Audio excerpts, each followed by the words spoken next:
Bismillahirrahmanirrahim.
Waalaikumsalam warahmatullahi wabarakatuh.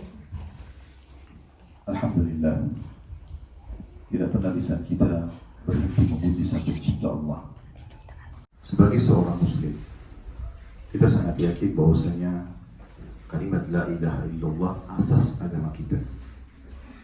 La ilaha illallah berarti la ma'budu bihaqqin illallah. Tidak ada Tuhan, pencipta, pemilik, penguasa semua yang di langit, semua yang di bumi, semua yang di kedalaman lautan, terjangkau atau tidak terjangkau oleh mata kita.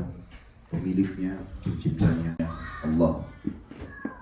Allah adalah zat yang maha kuat, maha adil, maha bijaksana, maha luas rahmatnya bagi orang yang beriman dan patuh, dan amat keras siksanya bagi orang-orang yang membangkang dan juga kufur.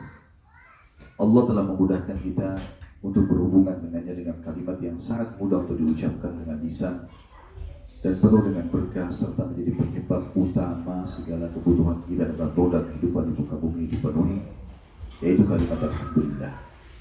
Maka jadilah saudaraku seiman, Bapak Ibu dan Ibu yang beriman, untuk selalu mengucapkan kalimat ini, Alhamdulillah. Selanjutnya kita panjatkan salam hormat kita kepada manusia terbaik, manusia yang telah disempurnakan oleh Allah jalur nasabnya, fisiknya, ilmunya, orang yang paling baik dan paling tepat dijadikan sebagai suri tauladan, karena dia telah berhasil menjadi seorang suami, ayah, anak, sahabat, guru, dan juga murid karena pernah belajar dari Jibril alaihissalam. Mengucapkan satu kali salam hormat kepadanya adalah ibadah, dan Allah balas satu kali salam hormat ini dengan 10 kali tambahan rahmat. Dan rahmat Allah luas sekali, masuk dalamnya pengampunan dosa, peninggian derajat, dan pemenuhan segala kebutuhan. Maka sangat wajar sebagai orang yang beriman, setelah memuji dan memuji Allah Alhamdulillah, kalau lisan kita selalu mengucapkan salawat dan taslim kepada Nabi besar Muhammad sallallahu alaihi wasallam. Pertama-tama tentu saya bersyukur kepada Allah Subhanahu wa taala, Bapak Ibu sekalian, dan juga mengucapkan terima kasih kepada seluruh jajaran yang telah menjadi penyebab pengajian kita ini. Mudah-mudahan dicatat pahala oleh Allah Subhanahu wa taala. Dan semoga kita yang hadir dalam majelis ini, walaupun tiba-tiba majelisnya, tetap dicatat oleh Allah Subhanahu wa taala sebagai ibadah yang diikuti dengan keikhlasan. Karena majelis ilmu punya banyak sekali keutamaan, dan seorang muslim tidak boleh lepas dari majelis ilmu supaya dia bisa memahami agama ini yang sebenarnya. Saya setelah 4 hari, kurang lebih hari ini hari kelima berada, Islam yang kita sekarang anut ini bukan agama baru, satu-satunya agama yang Allah turunkan dari langit sebagai panduan manusia, dari Adam, Idris, Nuh, Saleh, Shu'aib, semua nabi-nabi. Musa, Isa, Muhammad alaihi wassalatu wassalam agamanya satu. Jadi Yahudi sama Nasrani itu bukan agama. Bukan agama.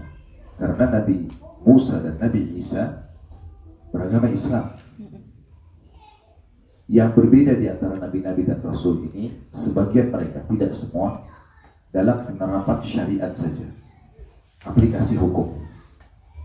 Seperti misalnya di zaman Nabi Musa alaihissalam pada saat Taurat turun, itu pengikut Nabi Musa alaihissalam, kalau bajunya kena najis, maka baju itu harus dipotong, dibuang, tidak boleh dipakai lagi. Tapi setelah turun Al-Quran, diajarkan oleh Allah SWT dalam syariat baru yang diturunkan, tapi judulnya tetap agama Islam, itu baju bisa dicuci, dibersihkan. Di zaman Nabi Musa alaihissalam, kalau orang-orang beriman berbuat salah, kalau mereka mau bertobat dari dosa-dosa besar, maka caranya bunuh diri. Mereka membunuh diri mereka.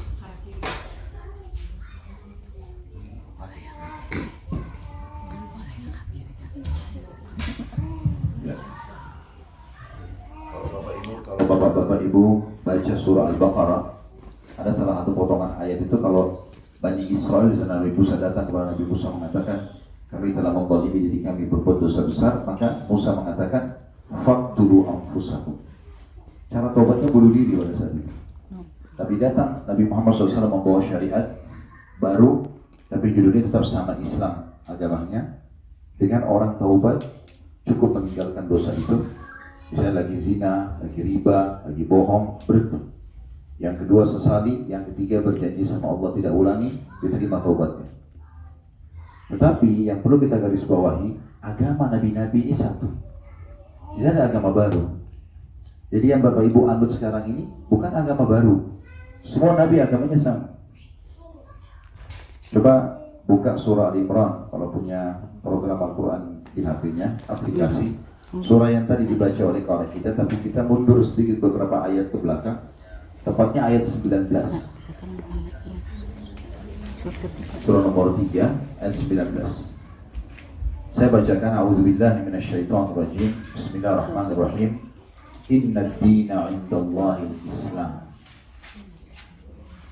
Sesungguhnya agama itu di sisi Allah hanyalah Islam. Lalu Allah bilang, wa makhtalafa alladhina utul kitaba illa min ba'di ma ja'ahumul ilmu baghyan bainahum wa man yakfur bi ayati llahi fa innallaha sari'ul hisab. Dan sesungguhnya ahli kitab tidak berselisih pendapat, Yahudi dan Nasrani. Dulu agamanya mereka Islam kalau ikut nabi mereka. Mereka tidak berselisih pendapat itu kecuali setelah justru datang kebenaran pada mereka. Taurat sempurna turun, Injil sempurna turun, Al-Quran datang menyempurnakan semuanya, malah mereka nolak. Dan Allah mengatakan sebabnya baghyan bainahum, terjadi persaingan di antara pokok-pokok agama mereka. Lahir sekte-sekte, merasa diri lebih benar sendiri. Maka Allah mengatakan, dan siapa yang kafir terhadap ayat-ayat Allah, Allah sudah turunkan Al-Quran ini untuk menyempurnakan semua syariat sebelumnya, maka sungguhnya Allah sangat cepat hisabnya. Tapi saksi bahasan kita potongan pertama ayat, Innad dina indallahil Islam. Berarti agama di sisi Allah dari awal Nabi Adam sampai Nabi Muhammad SAW satu, Islam, tidak ada agama baru. Dalam sebuah hadis, baginda Nabi SAW menjelaskan kepada kita, perumpamaan aku dengan nabi-nabi sebelumku itu seperti bangunan yang sudah dibangun utuh. Orang-orang mengelilingi bangunan itu sambil berkata, bagus sekali bangunan ini ya. Mereka terkagum-kagum dengan bangunan itu. Tinggal ada satu lubang, butuh satu batu bata saja. Dan mereka berkata, andai saja satu batu bata itu ditaruh, maka sempurna bangunan ini. Apa kata Nabi Muhammad SAW? Dan satu batu bata itu adalah aku. Artinya, nabi-nabi yang dulu semua sudah jadi bangunan. Aku ini melengkapi mereka. Jadi bukan orang baru, bukan agama baru. Nabi SAW melengkapi itu.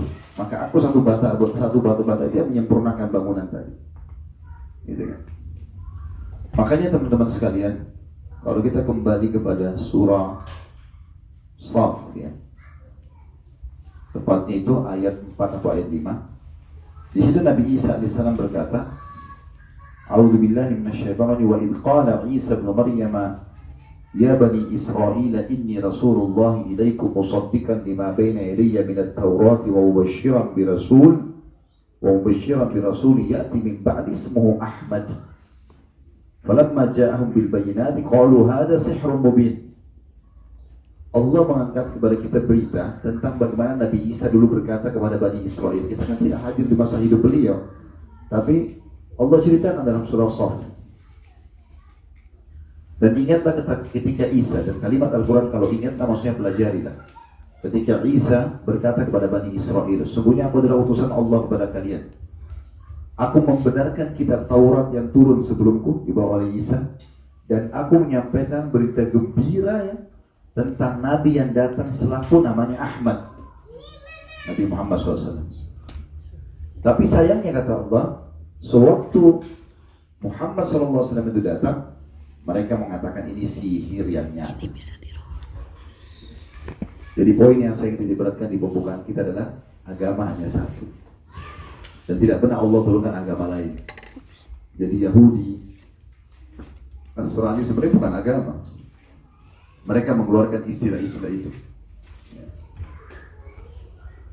Kemudian teman-teman sekalian, semua nabi-nabi dan rasul tadi sudah saya jelaskan juga saling mengingatkan kaumnya apa yang disampaikan untuk atau siapa yang akan datang setelah mereka ya.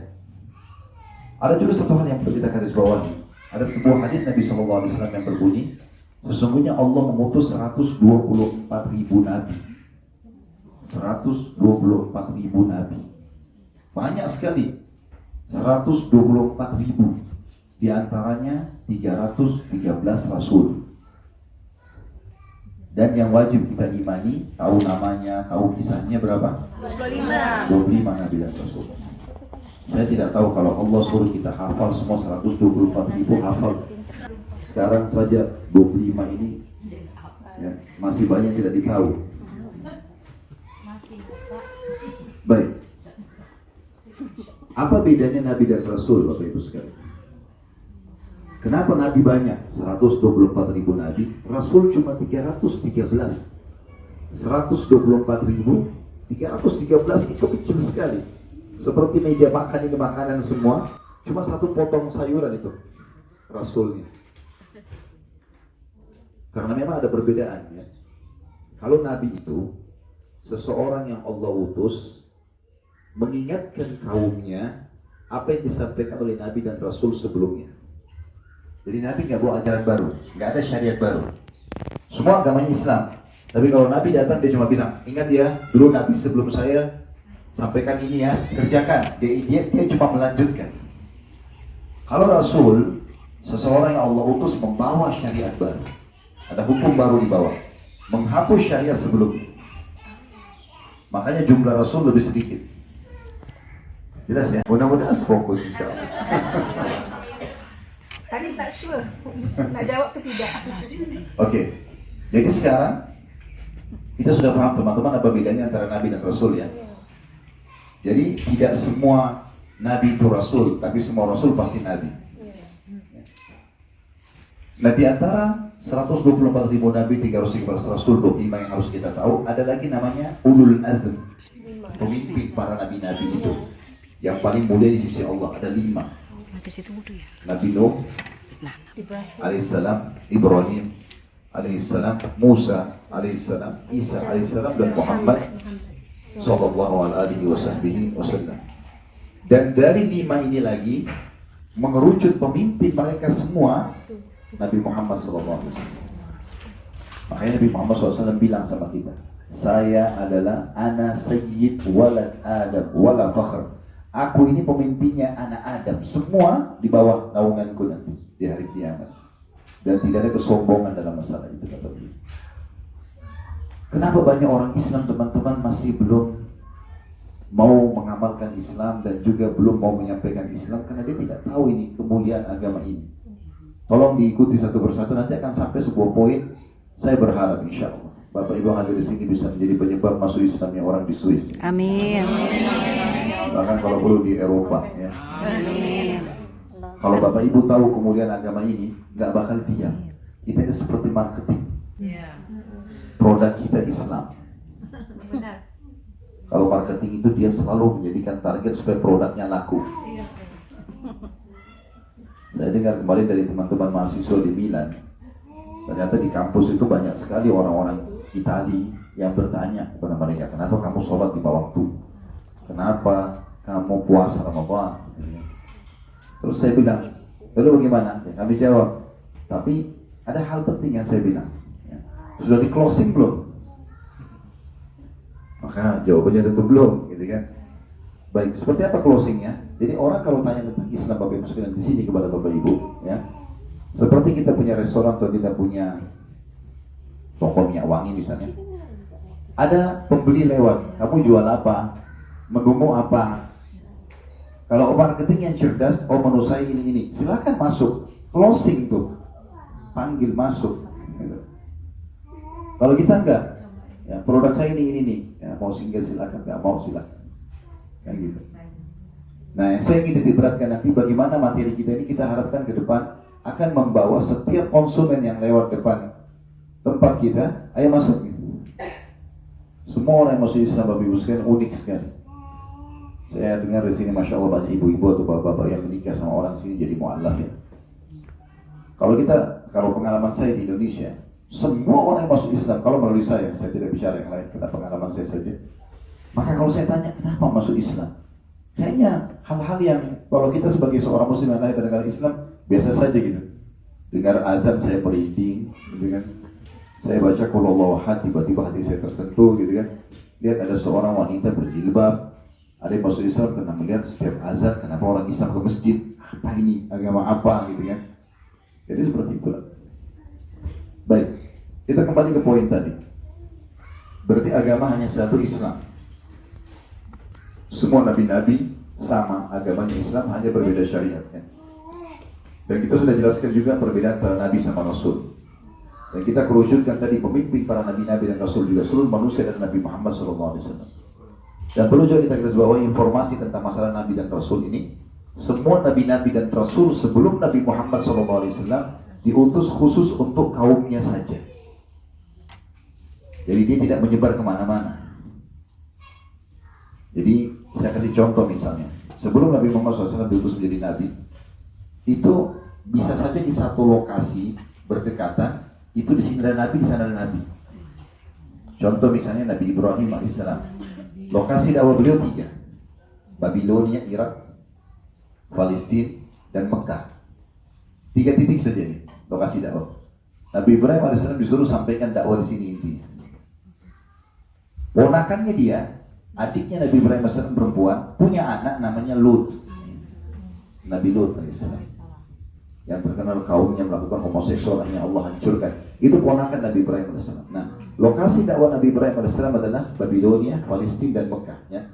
Di sebelah Palestina ada negara namanya Jordania. Jordan ini lokasi dakwahnya Nabi Lut. Padahal di sebelahnya di Palestina ada pamannya dia Nabi Ibrahim. Berdekatan, sama-sama Nabi. Begitu juga di zaman Nabi Musa AS. Kita tahu kisah Nabi Musa AS sezaman dengan saudaranya sendiri Nabi Harun, juga ada Nabi Khidir. Ya. Dan dalam surah Al-Kahfi, kita kan disuruh baca setiap malam Jumat Al-Kahfi ya. Maka kita selalu mengenang kisah itu, ada pesan di situ. Juga di zaman Nabi Isa, Nabi Isa itu sezaman dengan sepupunya sendiri. Nabi siapa? Ada yang tahu? Anggaplah tidak tahu. Nabi Yahya. Nabi Yahya, ya. Nabi Yahya ini dia dengan ayahnya dua-dua nabi. Yahya punya ayah namanya Zakaria. Nabi Zakaria ini ya, itu ipar sama Imran. Surah Al-Imran. Al artinya keluarga, Imran itu ayahnya Maryam. Ya. Jadi Imran ini sama Zakaria ipar-iparan, istrinya bersaudara. Dari Imran sama istrinya lahirlah Maryam. Maka pada saat Imran meninggal, Imran ini dulu tokoh agamanya Bani Israel. Kemudian dia meminta agar Zakaria mendidik Maryam. Akhirnya terdirilah Maryam dalam keadaan saleh dan Allah tiupkan ruhnya yang suci, yaitu Isa alaihissalam tanpa ada sperma. Lahirlah Nabi Isa alaihissalam sebagaimana kita yakini. Itu berdekatan waktunya dengan lahirnya anak Zakaria namanya Yahya. Jadi mereka sepupu sezaman, gitu kan? Seperti itulah. Kecuali Nabi Muhammad SAW, beliau diutus untuk seluruh alam semesta. Makanya kata Nabi SAW, semua nabi-nabi dan rasul sebelumku diutus untuk kaumnya saja, sementara aku diutus untuk seluruh alam semesta. Lebih dalam lagi kita kerucutkan teman-teman sekalian. Allah menjelaskan tadi Al-Imran surah nomor 3 ayat 83 sampai 85. Kita ulangi lagi, walaupun tadi sudah dibacakan oleh kawan kita dan terjemahannya, untuk kita lebih dalam tadabburi ya. A'udzu billahi minasyaitonir rajim. Afa ghayra dinillahi yabghuna wa lahu aslama man fis samawati wal ardi taw'an wa qarhan wa ilayhi yurja'un. Apakah selain agama Allah, maksudnya Islam, yang mereka mau pilih?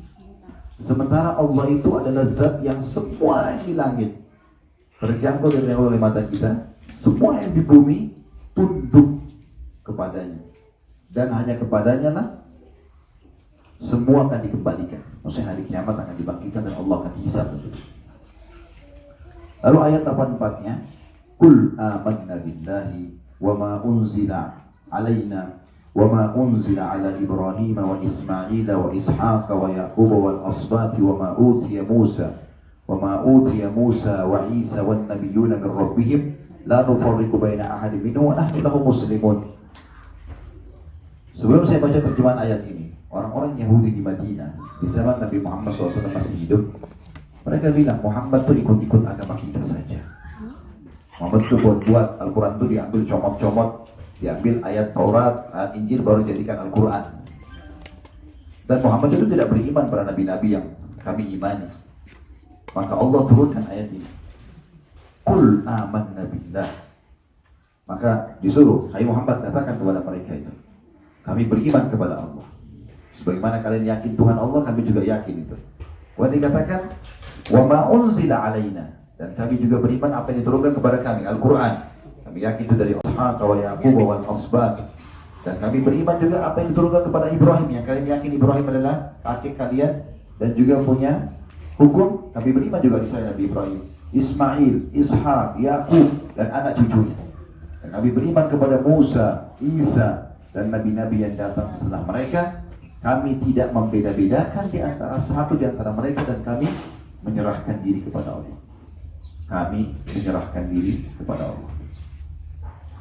Ayat ini menjelaskan kepada kita kalau kita sebagai seorang muslim mengimani semua nabi-nabi dan rasul. Kalau ada satu orang yang mengaku Islam mengatakan Isa bukan nabi, kafir dia. Kalau ada yang mengatakan Musa bukan nabi, kafir. Atau dia mengatakan tidak pernah turun Taurat itu, tidak pernah turun Injil itu, kafir, tidak boleh. Makanya rukun iman kita ada 6. Iman kepada Allah, malaikat-malaikat, lalu kitab. Kita harus yakin Taurat memang turun kepada Nabi Musa, Injil turun kepada Isa, Quran turun kepada Muhammad SAW. Terus pada rasul-rasul kita imani semua 25 nabi dan rasul, gitu kan. Kemudian ya, beriman kepada hari kiamat dan juga takdir baik dan takdir buruk. Selanjutnya, setelah Allah menjelaskan kalau agama ini adalah agama yang satu, mulia, Islam, semua nabi-nabi agamanya sama, Allah mengatakan wa may yabtaghi ghairal islami dinan fala yuqbal min wa huwa fil akhirati minal khasirin. Siapa yang coba-coba pilih selain Islam sebagai agama dia, panduan hidupnya, maka tidak akan diterima darinya dan dia di akhirat termasuk orang-orang yang rugi.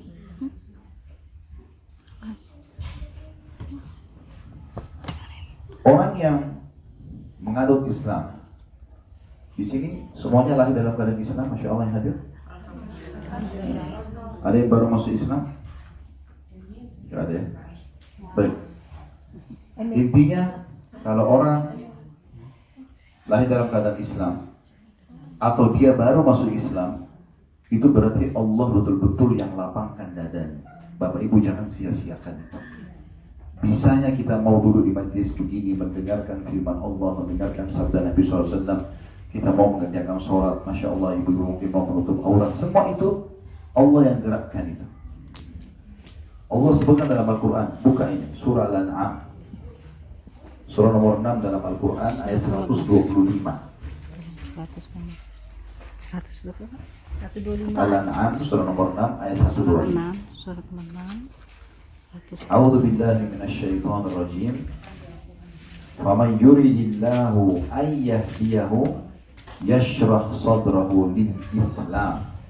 Al-ayat. Surah apa? 25. Siapa yang Allah inginkan kebaikan untuknya, Allah akan lapangkan dadanya menganut Islam.